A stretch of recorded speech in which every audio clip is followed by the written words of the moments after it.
22-ноябрь 2025. От жағылып атат. Насос кошулган жок, самочок кетип атат.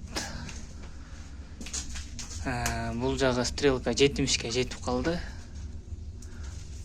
Подача кетти.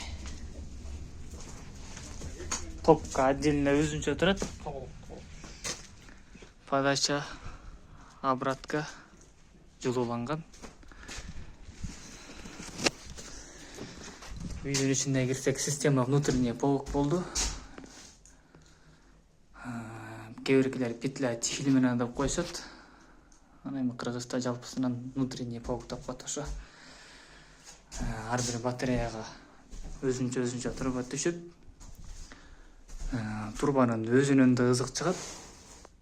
Чырдак менен кетпейт да. Бир плюс ошондон. Чырдак менен кетирсе жылуулап потеря боло берет. Үйдүн ичинен кетиргенде жылуулаштын кажети жок. Үйдө жылуу боло берет, ызыгын бере берет. Потеря да болбойт.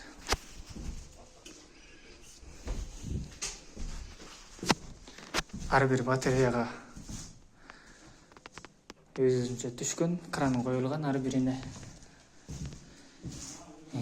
Эгерде өтө ызып барат турган болсо, бир аз жаап койсо болот, ачып койсо болот, каалагандай кылып колдон берсе боло берет. Биз ошо жасаганда самочок кетиргенге аракет кылабыз, көбүнчө свет жок иштегенге кылып. Бул расширительный бачок чырдакка кетти.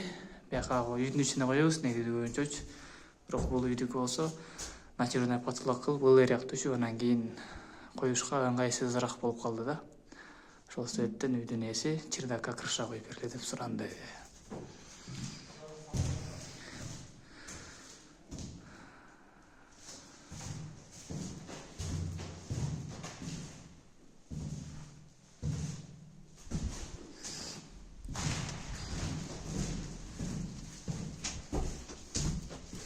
Үй чакан, стандартный топка менен бирге 150 квадрат. Ажаткана бул жагынан да коюлду. Бекем турат, ойнобойт.